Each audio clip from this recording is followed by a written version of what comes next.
Hey everyone, this is Conrad Wadowski, and today we've got Taft Love with us. A little bit of background, Taft Love is the Global Director of Sales Development at SmartRecruiters. SmartRecruiters is an enterprise-grade recruiting software designed for hiring success. We're going to go a little bit more into that. We're going to go into the target persona. We're going to go into a little bit about how Taft has structured his team. We're also going to go a little bit behind the scenes with Taft to learn about how he's limiting non-selling activities for his reps. The thinking is, how do you up-level your SDR team? Taft, it's just great to have you. Yeah, thanks for having me. Cool. So just to get things started, in terms of just getting some background on SmartRecruiters, what do you guys do and who's your target persona? Great. So we are an applicant tracking system, ATS for short. And so essentially we help companies achieve hiring success. So find, hire, and retain the best possible employees for every job they open. And our target buyer is really a committee. There's no one person who makes the buying decision. So in sales development, we're targeting a set of different titles. So everyone from VP of Talent Acquisition, usually the primary using team of the software we provide, HRIT, so an IT team, as well as a lot of other executives throughout the company who are stakeholders in this purchasing decision. Interesting. And in terms of the process that you have right now with sales, is the majority of it outbound, or is it a mixture of outbound and inbound? We are mostly, I'd say maybe 60% inbound, 40% outbound right now, though my personal goal is to outpace marketing consistently. And so can you tell me a little bit about how you've structured your team right now, and what's the kind of process that you generally use day to day? Sure. So our team is structured geographically in a few places. We have a European team and 2 US teams in San Francisco and Spokane, Washington. In terms of roles, we have an inbound role, which handles mid-market. We don't generally sell to SMB customers. We have a free product that we just give away to the lower end of the market. Mid-market, all the way up to 1,000 employees, we have an inbound team, and that's sort of our training grounds. And then SME, or small and medium enterprise, 1 to 5,000 employees, goes to a dedicated SME team. They have territories, they get inbound and do outbound. And then finally enterprise, same setup as SME, but they are 5,000 plus employee companies. I see. And how are the teams set up? Is there a certain number of people on each team, and how are they structured, and kind of how do they work with the AE team? Great. So we don't necessarily map specific number of SDRs to AEs. We don't maintain a ratio. Our headcount is more dependent on what our goals are. And so we model out the amount of pipeline that we expect a single rep to bring in, and then decide how many reps based on the expected pipeline for the quarter or year. But it generally works out to about 1 SDR to 2 or 3 enterprise reps, and 1 to 2 or 3 SME reps. And then SMB is just based on the expected lead flow for the quarter. In your day-to-day, what's kind of your workflow? So you come into the office, what's kind of just the general sense of what you're doing every day? So my role, even though my title is head of sales development, I actually have 2 hats that I wear regularly. So I also run revenue operations. So I'm working with marketing and customer success and sales to manage their systems and make sure that they're able to do their job every day in our various systems, including Salesforce. So I'd say about half my day is spent working with all the other teams around me. And the other half is day-to-day management of the SDR program. There are 2 managers who report to me, and they're the boots on the ground, if you will. And so I see my job as supporting them so that they can support the reps. We have a servant leadership model. So our only job is to make our reps as happy and successful as they can possibly be. So let's go into a little bit about the actual implementation that you have. Absolutely. So the process, we called it assembly line initially, and now we call it enrichment. Same idea, but our goal here was to enable reps to cut out all of the activity, all of the non-selling activity that happens between choosing the account that you want to prospect into and actually making your first phone call. And so what that requires is a lot of back-end wizardry in Salesforce. So what I can show you here isn't all the back-end stuff. I can actually show you that in the form of some charts that I put together to visualize it. But what I'm showing you here is one of my reps' views in Salesforce. So this is what an SDR sees when they go into an account. So the important thing to note in the UI here in Salesforce is 2 things: the 2 buttons, request enrichment and request scorecard. So enrichment is the process, like I mentioned, of essentially cleaning the account and adding the contacts that someone needs in order to start a successful outbound campaign. And scorecard is a unique piece of content that we create for every single account by applying to a job, creating a profile of the experience. We use 11 different metrics that are all objective metrics of an applicant's experience and distill it into a scorecard that then can be sent out via email and helps us sort of get our foot in the door with these accounts who care about that. Okay, so tell me a little bit about the enrichment process, and you have a really nice diagram here in Lucid that goes through it. So walk us through this. Awesome. So in Salesforce, what you see here is the 6-day enrichment process. So it begins with reps use the request enrichment button to select accounts. So this is all tracked in Salesforce, meaning that there is a series of checkboxes and date stamps and a lot of automation happening that makes sure that the right teams are alerted at the right time that they need to contribute to the enrichment process for a particular account. So a rep hits the button. Day one, two things happen at once. The company research and snippet writing. Snippet is what we call that little mini dossier. What does the company do? And what should we say about the company when someone picks up the phone that might be interesting?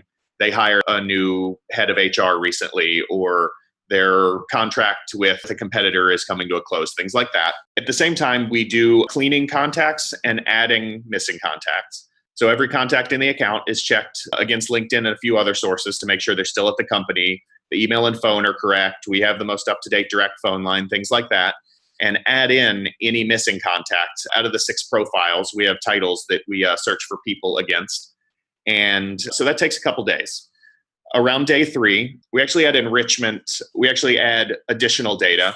So sometimes the contacts are missing, emails, phone numbers still, even after contractors have gone in and looked for them. So we built an app in-house that actually goes in and aggregates a few different sources to fill in any gaps.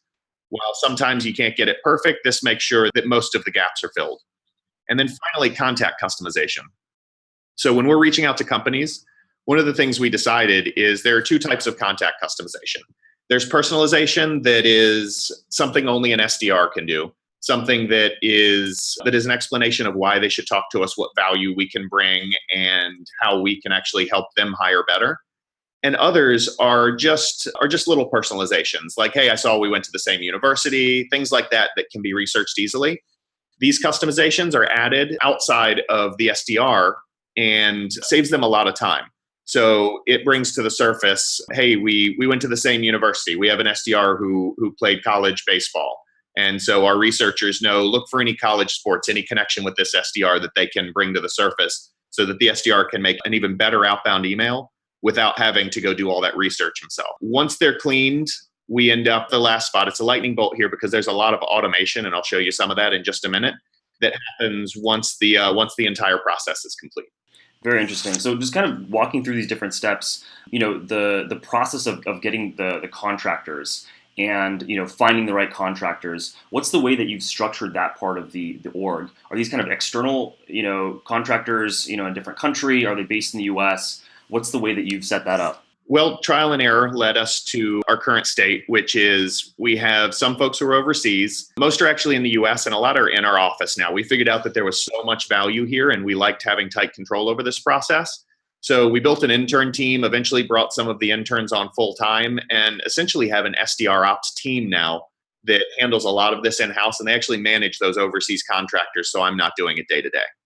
Right. And then in terms of the enrichment, are you using other tools to do that kind of initial enrichment first, and then kind of having the contractor team go in and say, okay, well, we want to refine this? What are the kind of tools that you're using on that side, just to get a sense?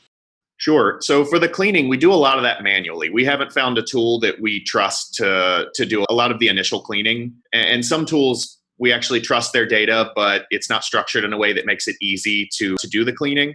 Others, we just don't trust the data enough to automate it. So step 1, a lot of this is pretty manual. Now, once we've actually input the people and we have something for tools to search against, our aggregator pulls in from a bunch of different sources. So we use everything from DiscoverOrg to ZoomInfo to Full Contact and a few others that play smaller roles. So we're really trying to piece together the perfect record on each person by leveraging the strengths of each different tool instead of just sticking with one tool. Okay, cool. So we just went through that first part of the process, and now we're at the second part of the process, or the third part of the process. We're really at the second part of the process, and the second part of the process is the last. So completed list here. This is a bit misleading. This is actually, it should say completed enrichment process. So at the end of the last visual I showed you, now we transition to looping the reps back in. So the enrichment is complete for the account. Salesforce accounts and contacts are updated. And then contacts are automatically pushed to outreach via triggers. So part of the enrichment process is once the last contractor finishes his or her piece, and they check a box saying, I've completed my piece, and then the entire enrichment process is complete, we have a workflow rule that checks a few boxes that then surfaces that account and associated contacts to outreach. And so the next step is automated. Again, we wanted to cut out everything from choosing the account to making the first phone call, or the first outreach, I should say. And so triggers pull all of this data into outreach and push them into sequences.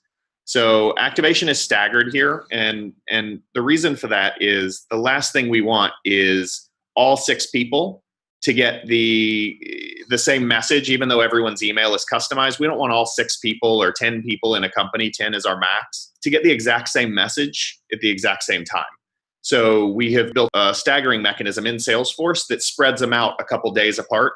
So this automation doesn't happen all at once. So people don't receive a forwarded message that looks just like the message they received. And so the staggering happens, and so SDRs just manage to their task list. So they request enrichment. A few days later, they look at their task list, and these new contacts start to pop up. And step 1 in the sequence is always an email. And the reason for that is we don't want to take away an SDR's ability to tweak messages or add additional customizations. So the first thing they do is send the first email in the sequence, and that's essentially approving all of the work that's been done for that particular contact. And from there, we move to calls. We have a pretty call-heavy sequence. Calling is really our bread and butter. Very cool. If you're an SDR in this situation, is there a specific quantity of messages that you can execute in a day, given this process? Because, I can imagine you've really done all the research up front, and the SDR is essentially just saying, okay, look, I'm going to approve this information, and then I'm just going to send. You could probably go through a much higher quantity at a very high level of quality as well, in terms of the level of outreach that you're doing. Is there kind of a goal that an SDR has at that step, and how do you see that process? So we keep it pretty low. An SDR could, in theory, add 10 or 20 new companies to their funnel every single day and still keep up. But we want higher quality outreach along with high quality nurture to happen. So the time we're giving them back should be spent doing more than just pumping more companies into their funnel. What we ask of them is to put 4 new accounts into the enrichment process every day. So 80 a month, which is pretty high volume for high quality enterprise outreach. So 4 a day, and all of the other time savings goes to additional work on accounts that they've enriched in the past and have reached out to and are now nurturing. I see. And is there any kind of collaboration in the sense of the way that the SDRs are choosing specific accounts? Is that sort of that account list chosen up front by you? And is that passed on to the SDRs, or are they kind of independently researching, finding the right accounts, and then passing through this process? There's a bit of a mix. Their top priority is always what we call tiered accounts. So this is what AEs have pointed to as the accounts that are their highest priority. The thing is, we can move at such a pace now and still maintain quality that the AEs can't select enough to keep us busy. So priority 1 is tiered accounts. And then beyond that, what they do is they work in tight collaboration with AEs to choose profiles for accounts. So instead of choosing the individual accounts, an AE will say, you know what, this month I really want to hammer manufacturing, for example. I want to hit all of the manufacturing accounts in my territory that meet these criteria. Go find them and start adding them to your enrichment queue. Very interesting. And So there's that one single email. In terms of the follow-up sequence, that's going to be completely customized as well. So you're going to go through, let's say, sending out your batch of emails in the morning or whatever time you'd like to as the SDR, and then most of your time is just spent kind of customizing after that outreach because you've done that high-quality first touch, and you're either going to be calling or you're going to be sending additional email to the potential customer. Is that the way that you're thinking about it? We like to choreograph all of the outreach, and here's why. Not because we want to control the SDR's messaging. We hire intelligent, hardworking SDRs and give them a lot of control. But what we do want to control is the number of steps in the sequence and the types of outreach that are happening. So SDRs have authority to go in and change the content of any email or change call scripts as they need. This is the senior SDRs. The junior folks don't. As you move up through the ranks, you're given more and more authority. But it's very important to us to have the exact same number of steps in each sequence for every single contact, because if everyone is doing something slightly different, if one rep makes 3 calls and sends 4 emails, and the next rep does 10 and 10 for every contact, it's really hard to understand your funnel metrics because no 2 reps are doing the same thing. So we need everyone doing the same number of activities so we can estimate the amount of bandwidth that adding one account will eventually take up from our SDR team. So what's the way that you look at this information? How are you looking at this funnel, and how are you measuring that funnel? So let me start by telling you what our goal was, and that context will help you understand what you're looking at here. The goal when we started all of this in terms of measuring and understanding what our reps are doing was to be able to look at the account level and immediately understand how much work has been put into prospecting into each account. And then from there, we wanted to be able to drill down to the contact level and the activity level.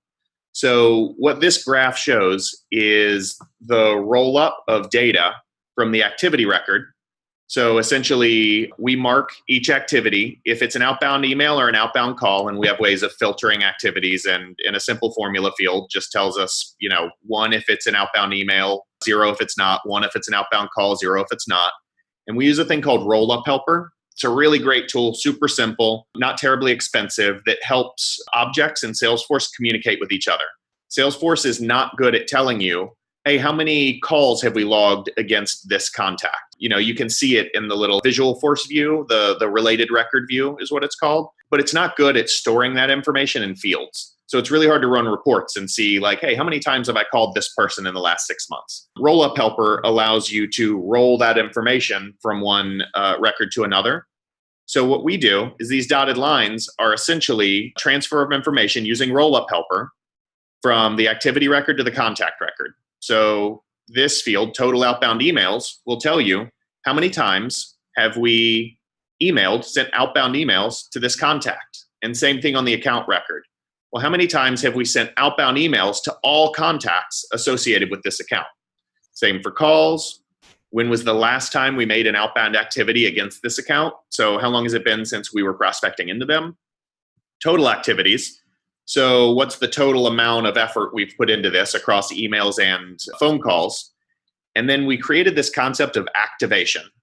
And so essentially a contact is activated if we've logged 2 or more outbound events, or in this case, activities against the contact. And an account is activated if there's at least 1 or more active contacts. So what this allows us to do is understand really quickly, is this account active? Are we actively prospecting into it? And then by opening the account, we can see, hey, we've just started, or we've put a ton of effort into this. Does that all make sense? This whole process you're reporting on from Salesforce, you're logging into Salesforce. You can see what accounts are active, what contacts are active, and you're able to drill down into kind of each one if you'd like to.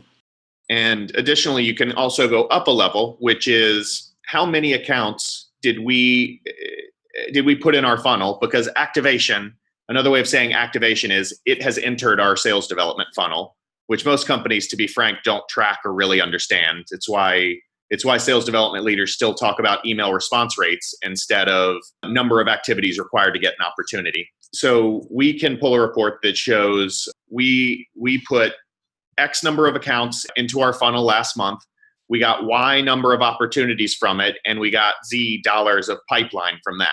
That is essentially a visualization of our entire SDR funnel. Very cool. Very interesting. And so let's kind of go into just some of the look and feel of what an SDR is looking at. So the SDR is not going right into Salesforce outside of the enrichment step. They are doing the enrichment and then they go into outreach. And so they can kind of skip the kind of research process. They can, all that's being taken care of for them over that, let's say, 5-day process. It just pops up into their outreach and they can get started. Let's see how that looks like on the outreach side. All right, so now we're in outreach, and this is from the perspective of your SDRs. Is this what the SDR is logging into, or is this what you're logging into? So this is my login, but this is pretty similar to what an SDR would see when he or she comes in the morning and looks at their tasks. So part of the choreographing the tasks is that we want tasks to actually come due in the middle of the night.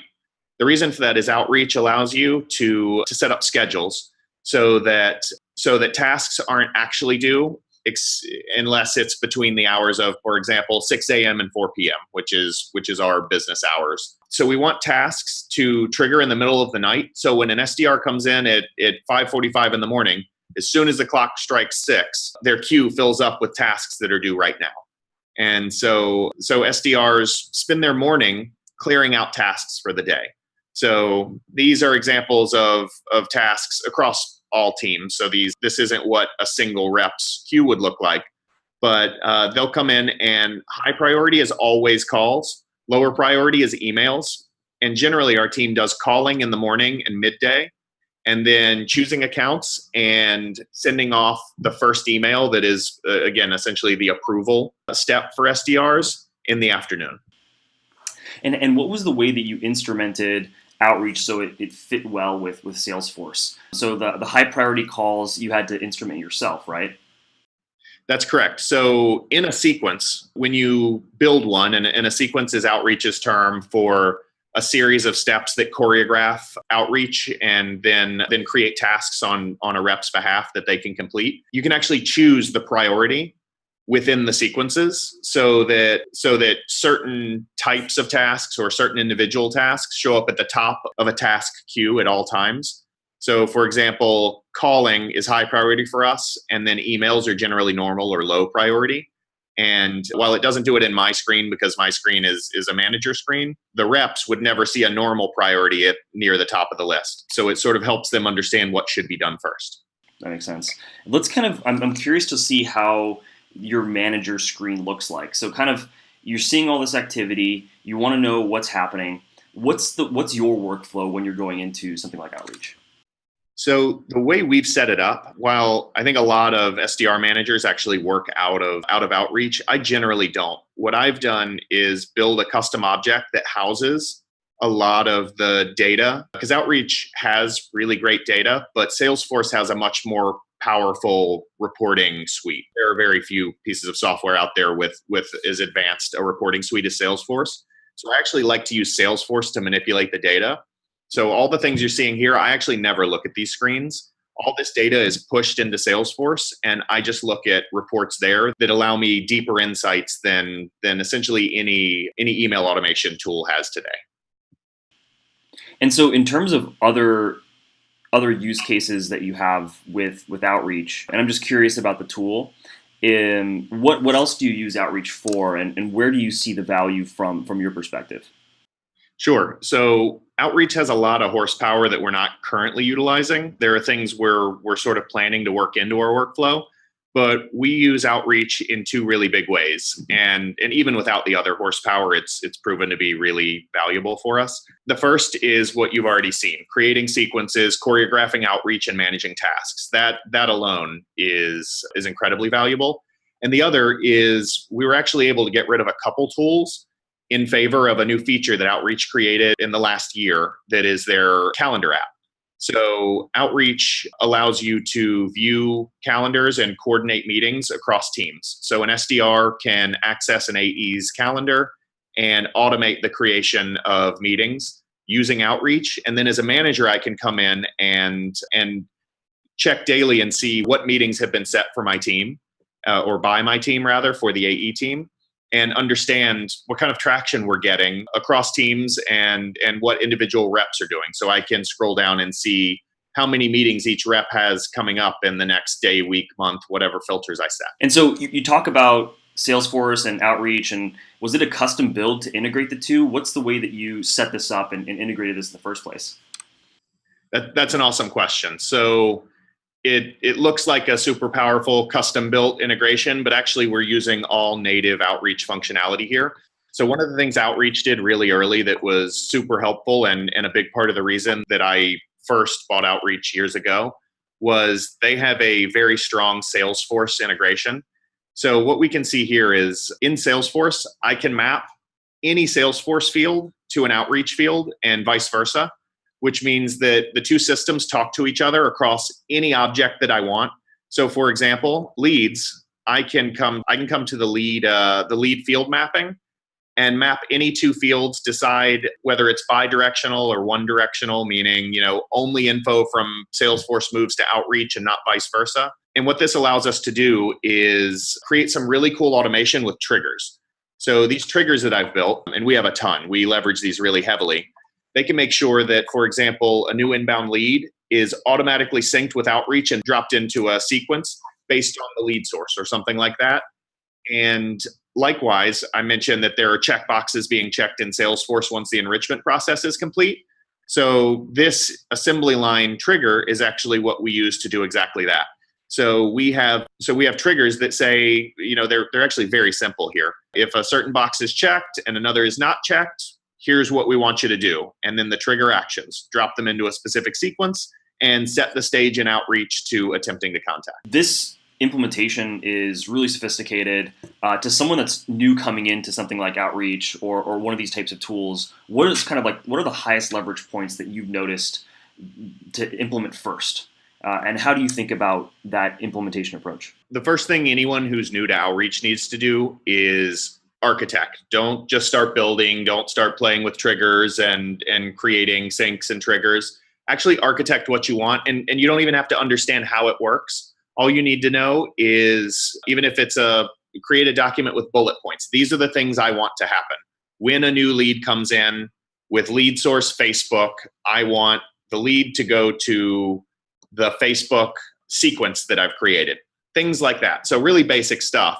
And Outreach, one of their big strengths is that they have a pretty responsive and knowledgeable team that does client success. So you can take this to your client success team and they can help point you to the right documentation that will allow you to build it out. So, at this point, I don't really lean on them for the technical side, but there's still plenty of things I go to them with. And anybody who's new should absolutely leverage that relationship. They're rock solid. Yeah. And in some ways, this almost reminds me a little bit of marketing automation, just in the level of sophistication in terms of the triggers. How would you compare this to something like marketing automation? I mean, your focus is on supporting the SDR team and building out the process for them, but in some ways, you could take it from different perspectives. How do you think about the kind of marketing automation idea and comparing it to Outreach or a tool like Outreach? That's an interesting question. There are a lot of similarities. There's some overlap, but it's fundamentally a very different tool. This is, even though a lot of this automation allows you to do some things that a Marketo or a Pardot can do, this is not a marketing automation tool in that it's not designed for one-to-many. I think anyone who starts Outreach with the idea that this will allow me to just send tons of emails to a big list is starting from the wrong place. I think what Outreach should be thought of as is a tool that essentially superpowers your reps. It allows them to do more high quality outreach in a shorter period of time instead of just thinking of it as a way to boost your ability to send email. Because most of what we do in outreach is manual tasks. It's calling. Dialing is a cornerstone of our outreach strategy. I think the key here is specifically to not think of it as marketing outreach. There are cheaper tools that are easier to use if you just want to send tons of emails. That makes a ton of sense. No, that's a useful comparison.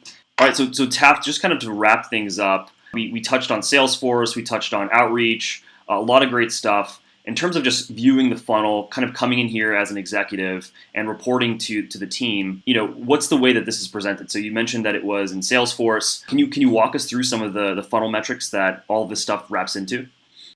Yeah, absolutely. So we have a bunch of different reports and dashboards that help us understand pieces of our funnel.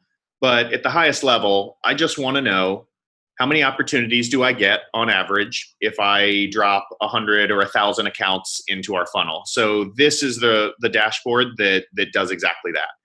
So essentially we have on the left side here is the top of our funnel. How many accounts did we activate? And then of those, how many engaged with us? And we have a specific definition for what engaged means. And then of those that were engaged, how many took a meeting with us?